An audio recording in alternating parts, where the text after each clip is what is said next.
Hello there. Welcome to another edition of Puck Sports, pucksports.com. This is the daily puck drop. Yes, I've got my coffee ready to go. Yes, I'm in my same outfit, which is a hat and a hoodie sweatshirt. Yeah, this is pretty much just going to be the look that I'm going to have probably here at Puck Sports and pucksports.com. We're going to do this every day. We're going to call it the daily puck drop. Basically, it's just like the first 20 minutes of what we used to do on the radio show. We're just going to kind of try and do the same thing here.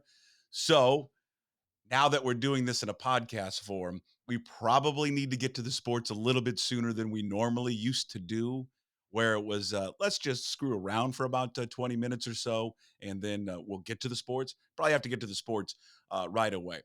A big thanks to all those people that checked in yesterday or a few days ago, depending on when you're listening to this on the podcast, whether you watched it on YouTube, on Apple, on Spotify, Amazon. And again, my favorite thing now is to say wherever you find your podcast. Thank you so much. Heard from a lot of people. The reaction on social media was great. It was awesome. It was awesome to see. And it just made me feel like I certainly kind of made the right decision. So thank you to all who reached out and said some positive things and positive response. It has been a whirlwind week.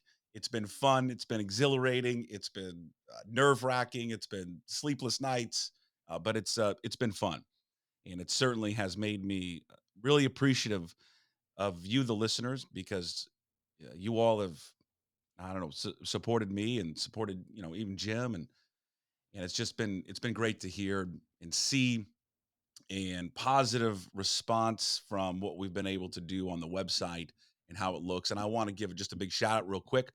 Mark Braithwaite, who was just awesome. And he's the one who designed that website. I linked it yesterday. You can go and check out all of his work. It's up on social media on X when I put it up there. And he's just phenomenal. And it's just really, really well done. Now, he said, hey, I'm busy and I don't need a lot of new work. But if you do at some point, need some website design, give Mark a follow and reach out to him. And I think later, maybe in this video and even on the podcast, and even when I link it out, we'll put a link to his website. So we're going to try and do this daily. I don't want to. I want to promise it, but you know, things can change in this world. But the one thing I miss about doing the kind of the daily show, right, is just the daily interaction with what happened last night in sports, what we look ahead to today.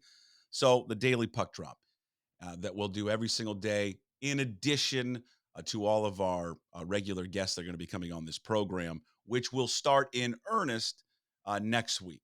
When we'll have content, we're going to pump it all out, just like we did on the radio show. I've kind of mentioned it many times, but Monday, Tuesday, Wednesday, Thursday, Friday, we're going to have something new for you. Almost to the point you're almost get sick of me, you know? You'll get sick of so much content coming out. And we'll try to release it every single day at around 10 o'clock, which, of course, was the time of our show. Now, many of you have probably commented in the comment sections on YouTube. The backdrop, I think it's a great backdrop. It's wonderful. We'll do something about the window back here. A lot of light coming on in. Those of you who've pointed out the guitar, no, I don't play. That was a gift to my wife years ago when we thought she was going to play the guitar, like years and years ago. And I don't think that guitar has been played one time. It's beautiful, though. It's a hell of a guitar. I think it was a pretty damn expensive guitar, but no, that has not been played. Nor will I pull like a new Heisel or some John Denver and start playing it for you there at some point. What are we going to recap here today on the Daily Puck Drop? Well, we got the Mariners opener last night. We've got, I haven't commented on Pat Chun yet. The Kyle Smith going to Stanford. There's been this, thought it was a nightmare, but apparently it is reality that there's some talk of Jamal Adams coming back. We'll cover that all today, this morning here on the Daily Puck Drop. Real quick, last night, I didn't see the first few innings of the Mariners game because it's Little League season. This is the Little League hat. This is my ball club, Ballard, right here. Shout out to Fisher Plumbing, who is our sponsor. Sorry to Fisher Plumbing. The boys are 0-2. It's been a tough start to the Ballard Little League season for the majors for Fisher Plumbing. And they're really, let's be honest, one person to blame. And that's me. That's the head coach. We have just not done our job. We have not executed as coaches there for the Ballard Little League Fisher Plumbing squad. And nothing screams fun. Let's all be honest. Raise your hands. Coaches, players, probably not a 10 or 11-year-old watching or listening to this, but parents in general. Nothing better than a evening 6:30 baseball game here in Seattle, Washington, and it's 40 degrees, driving rain. God, that's fun. Isn't it? Isn't it fun when the ball is slipping out of the hands? Kids are crying. We're trying to make them run up and down the field just to stay warm. Parents, they can't stay dry. They can't stay warm. I had one kid, and when I say one kid, that's my kid. Turned to me in the dugout, doesn't call me dad, coach. Hey, hey, coach slash dad, why do we live here? I turned to him and I said, son, I've been asking that question for a long time. We could just move up. We could put everybody in Goldie the super van and we can drive to San Diego. We could be in the sunshine. But baseball is just, it's not fun when you play in the rain. So we'll update you daily on Fisher Plumbing. Got a game coming up on Saturday, but the old Fisher Plumbing Ballard Little League, not off to the greatest start, but the boys are playing hard and they're going to pull out a victory coming up real soon. All right, Mariners game last night, daily puck drop. Let's cover the Mariners. They lose their opener. They dropped there by a couple runs to the Boston Red Sox.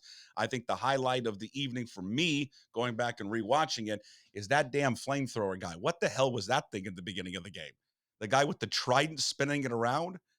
Let's be honest. Now, I'm a sick person to a degree, but I'm sure there's one of you out there watching this, listening to this at pucksports.com, whether it's on the website or Puck Sports at YouTube or listening. Big thanks on Apple, Spotify, Amazon, and again, wherever you find your podcast. Was there anybody else was hoping that just maybe he would like kind of catch himself on fire, maybe just kind of injure himself? I mean, he's waving that damn thing around, fires everywhere. Just one part, just someone out there that thought just maybe it might hit him and catch him on fire. It was impressive what that guy was doing. Can you imagine us going out there and try to swing a damn trident around lit on fire? I was uh I was massively entertained about that. Luis Castillo, we get to the game, just not as not a good inning, not a good inning, not a good game for Luis Castillo. 13 first pitch strikes to the 24 batters that he faced, just not like him. I guess you just chalk it up to the first start of the season. This is kind of though the one thing about this team, when they break spring training and they come up to Seattle, is I just wonder how much the weather really affects these guys. And we do talk about how the hitters get affected by the cold air. You saw some balls last night that traveled to right field, warning track. This is going to be something for the guys like Polanco and Garver and eventually Rayleigh and these other guys who haven't played here before at this kind of time of year. And I know Polanco's kind of dealt with this when he was in Minnesota in terms of the cold weather. This is the stuff that I think will frustrate people when they play here. A lot of times we don't talk about how it frustrates maybe the pitchers, and I would think that it would still be kind of an issue for pitchers as well because it's cold and no one likes to play in the cold. I'm sitting there watching 10, 11, 12-year-olds playing it last night, and it's miserable for them. And those guys, they're in their 20s and 30s, but inside there's that 10, 11, 12-year-old. It's still miserable. You can't grip the ball. No one wants to catch anything. You can't move around. It's freezing. So I think this time of year and why they get off to such slow starts and not to overreact to just to one game because they can bounce back, later today and get the win is just the weather is just it's miserable. And I think it affects these guys. And it's hard to go from 84 and then drop down to whatever it was last night, 41, 40, and try to play baseball. It's difficult. One guy it did not affect, our guy, Mitchy Haniger, huh? 2-run home run. Man, that was good to see, especially to right field. And I think I read in the summary there, the Seattle Times by our good friend Ryan Divish, who of course will be a contributor to pucksports.com throughout the baseball season. First time he's hit a home run to right field since 2021. Unbelievable. A great ovation for Mitch Haniger. Great to see him back in a uniform. Everyone is super excited. And I don't think there's anybody out there that is not excited that Mitch Haniger is on this baseball team. I think the only thing when you talk about Mitch Haniger is just whether or not he can stay healthy. That's always just been kind of the MO with Mitch. And he, for the most part, and for his career, has not been able to stay healthy. But it was really cool because I think of the um, love that I think he has for this fan base, and I think it's comes back to him is how much the fans love him. It was great to see that ovation for Mitch. Great to see him run out on the field and how people responded. Everything. Speaking of running out on the field, anybody else also think that when they had to run out of center field and make it all the way into the dugout, like I looked at those guys as they're running in on the pregame, thinking, man, that's a hell of a run. And I'm like winded. I was winded for them as they were running out on the field. Hey, like Martinez and the crew over there. Can we make like the entrance a little bit closer for these guys as they run out on the field? But great to see Mitch Haniger back and get off to a good start. He was amazing in spring, and it certainly kind of carried over last night in that victory over the Red Sox. In terms of just the play in the field, that's sloppy. Defensively, just not crisp, not like they normally should be. I experienced that last night with the old Fisher Plumbing boys, where we don't know where to go with the ball half the time. It kind of felt like at times a little bit of like that with the Mariners. I think the little shaky over there with Rojas and others that played at home with Tyler O'Neill hitting him in the helmet. Just little stuff like that in which you just chalk it up maybe to a game of nerves in that first game, what have you. But they just didn't seem all that crisp there all the way around. I think one of the positives, at least from the offense, we talked a little bit about Mitch Haniger and what he was able to do. Those 2 through 5 hitters, when we talk about Julio and Polanco, Garver, Mitch, Cal Raleigh, 6 for 18 last night. It's pretty good. It's a pretty good middle of your order in your lineup. I know they didn't drive in the runs that you want, but in terms of getting hits, getting that bat on the ball, I thought that group looked good last night. Something to build on. There is no doubt when you look at this group, not only when you just watch them, but on paper that they are longer and deeper. But we'll see how as the season wears on, you're going to be able to get production at the bottom of the order. I'd like to see this lineup just kind of be consistent for a while. I think if there is one criticism, I think at times with Scott Service, it could be a justified reasoning why he does it. He does kind of tinker a little bit. It feels like too much with the lineup and the order. But when you think about in the past, he's probably had to do that, trying to mix and matching in different players and trying to get productivity out of certain guys that you're just trying to anything and everything when they struggle so much offensively. But this group, I think we'd all agree we'd kind of like to see kind of run out, a few games in a row. I know there's going to be matchups and things like that, but let's see what this group can do. Nick Pivetta goes today against my favorite, me, president of the George Kirby fan club. I think he's the best guy on the staff. I love him to death. He was great last year. He had that one little hiccup thing with the whole I should have been taken out of the game earlier. I just think that was a one-time thing for him. I'm so excited to see George Kirby get the ball tonight and go out and dominate. This guy has got so much great stuff. He can be an absolute stud and number one guy for this staff. And I'm just super excited to see George Kirby hit the mound tonight. All right. This is our daily puck drop, which we'll do every single day here at pucksports.com. Also on YouTube, Puck Sports.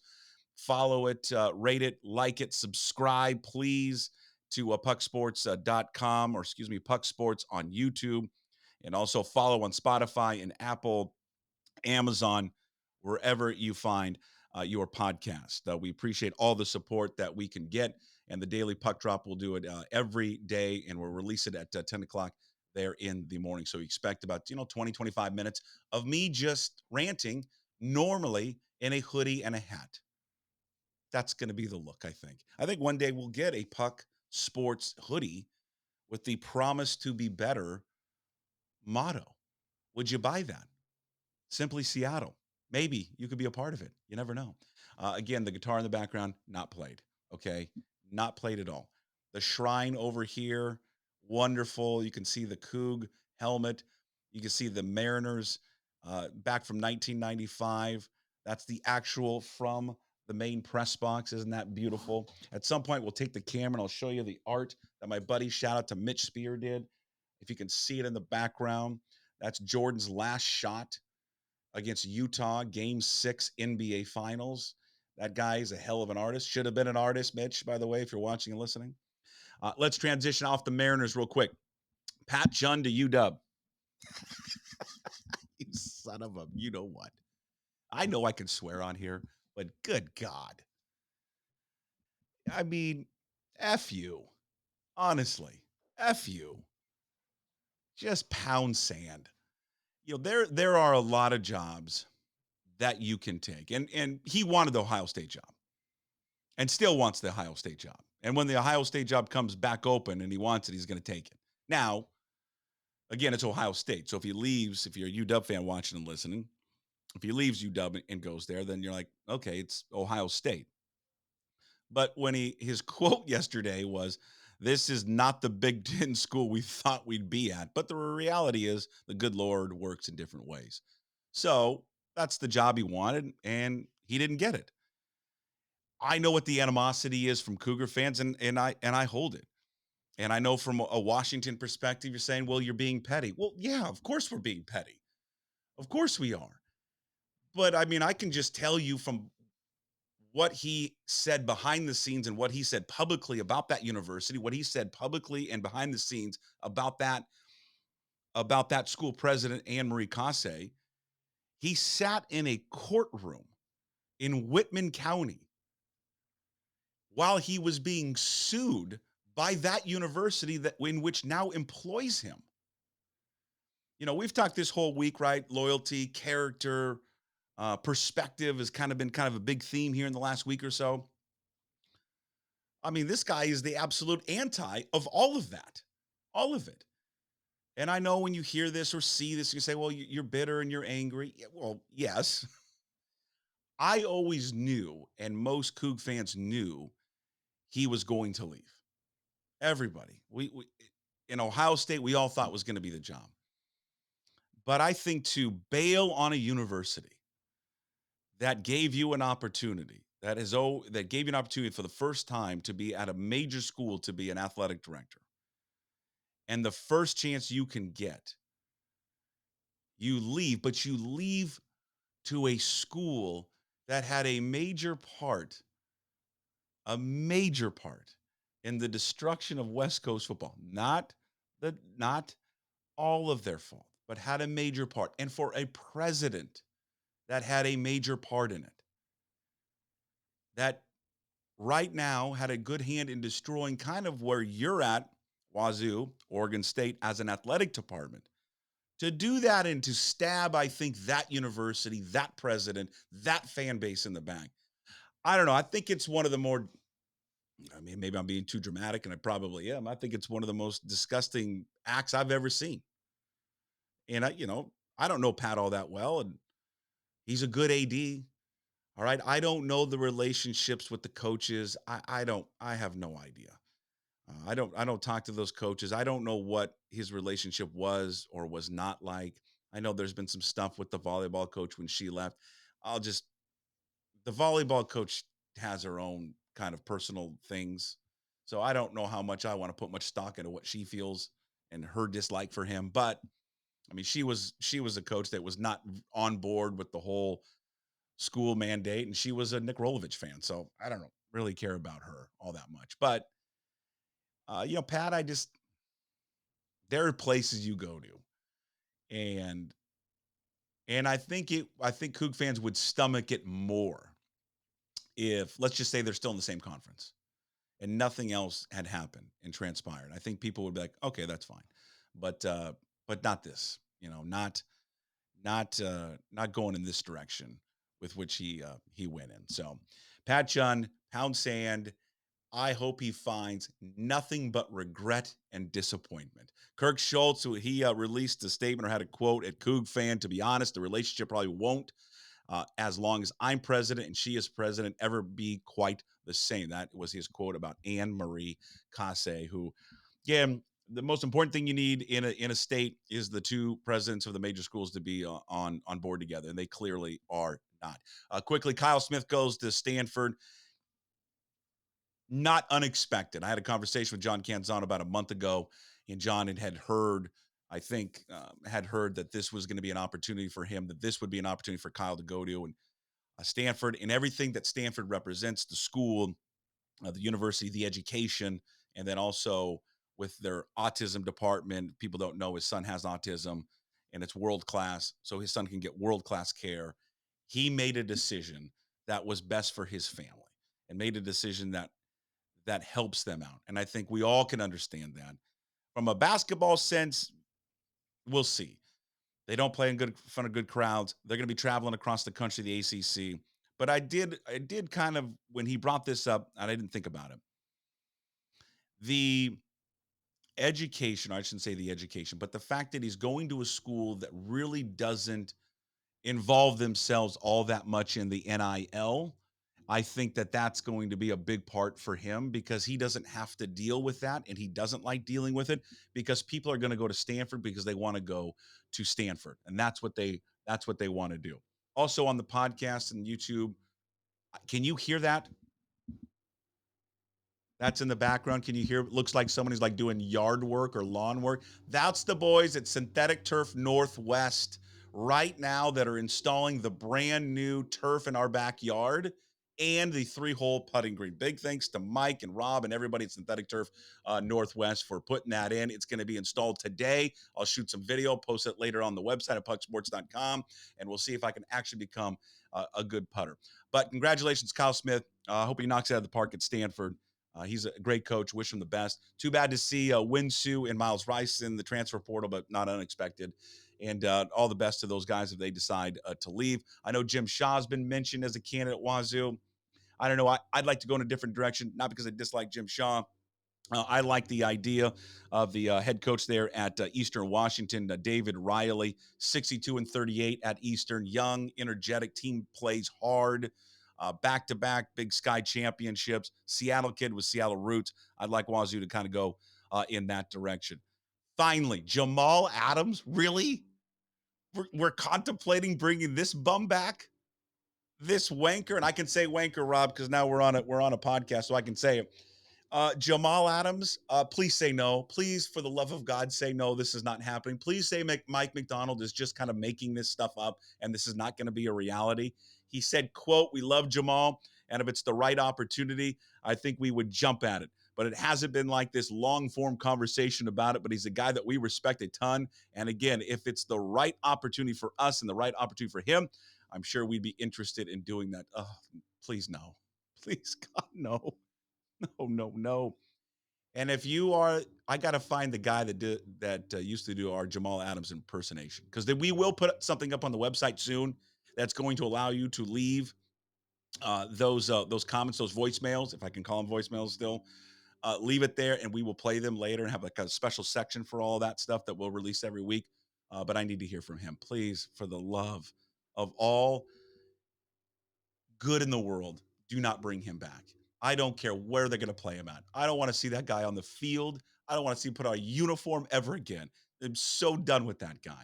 I hope that was just coach speak and he just was asked a question and he gave that answer rather than completely shut the door. All right, that's going to wrap it up for our daily puck drop, which we'll do every day at 10 o'clock in the morning. You find it at pucksports.com, YouTube Puck Sports, Spotify, Apple, Amazon, all on the podcast, wherever you find your podcast. Next week, we kind of start in full force. I want to quickly run down what we're going to do every day starting next week. Kind of the same stuff that we used to do on the radio show.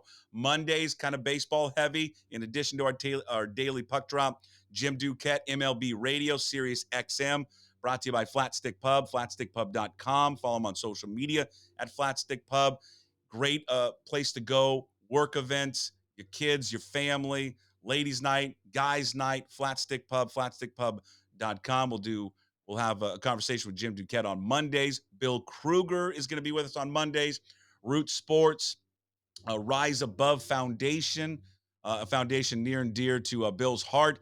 They've got their Rise Above Golf Classic coming up on Monday, June 24th at the Golf Club at Snoqualmie. We'll have more information on that as the days and weeks go on and how you can be involved in it.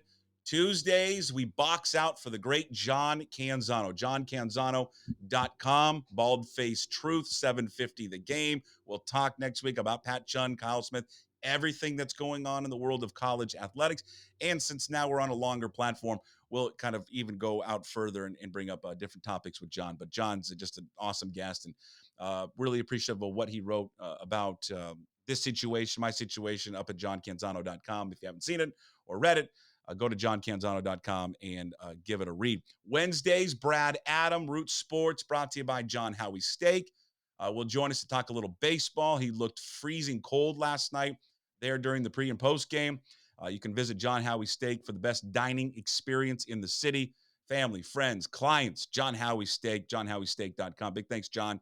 Thank you for supporting this. Indebted to you, my friend. Ryan Divish will be back on Wednesdays.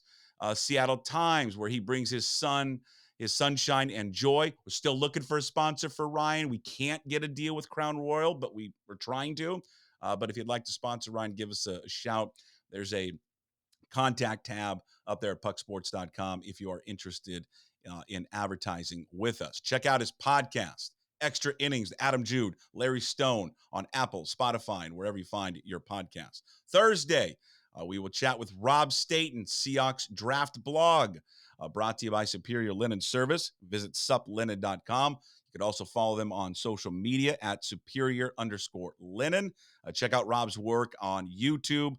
Just search Rob Staten and read all of his work at SeahawksDraftBlog.com. He is great at what he does, and so happy and thrilled to have Rob on board. Mike Garofolo, NFL Network, brought to you by Hartley and Hartley Insurance. Zogs on Fox Island, also on Thursdays. Hartley and Hartley Insurance, family-owned, second-generation independent insurance agency serving the insurance needs in University Place, Puget Sound region, and Washington State since 1978. You can contact them at 253-565-8700. Big thanks to Jamie for being a part of this. I owe you a ton. Zogs on Fox Island, great place to grab a cold beer, watch the game, and visit and hang out with friends. Visit Zogs on Fox Island. Andrew, a great guy and a great supporter of pucksports.com. Visit Zogs on Fox Island today. Whew. Finally, Friday, a return visit of the human pony keg, Ryan Divish of the Times. He's back to recap the week of M's games and get you ready for the weekend tilt and just talk about anything and everything that we want to talk about. No doubt he'll be dripping with sarcasm and a little bit of bourbon coming up there on Friday. And finally, as we have always done, we wrap up our Fridays with Chris Egan from King 5 Television. We wrap it up with the ultra positive and the high energy Chris Egan. His segment is brought to you by Fat Zach's Pizza. Check out one of their 3 locations across the Puget Sound area, well, down south, I should say, Puyallup, Sumner, South Hill. Also, check out their food truck. You can book their food truck for your next employee appreciation luncheon and private event, birthday parties, graduation parties, and they have more than just pizza. You can ask for their full access for their full catering menu. Check them out at fatzachspizza.com and on social media, Fat Zach's Pizza. All right, that's the debut of the Daily Puck Drop. We'll do it every day or every Monday through Friday at 10 a.m. And we'll drop it at pucksports.com, also on YouTube at Puck Sports. And of course, you can listen to it anytime on all the podcast channels out there, whatever your preferences, they're all there. The headliners, of course, are Spotify and Apple and Amazon, but wherever you find your podcast, you can check out pucksports.com. Please leave some comments. There's a contact tab out there. You can send me an email. I'd love to hear from you. All the comments, the good comments, the bad comments, but don't. I'm sensitive right now. I'm really sensitive. But leave all the comments and things that you'd like to hear, things you want to see, ideas. If you'd like to be a part of this, you want to advertise, you want to be a part of pucksports.com, you can certainly contact me through that. We appreciate daily puck drop here at pucksports.com. We'll talk to you soon. As always, we promise to be better.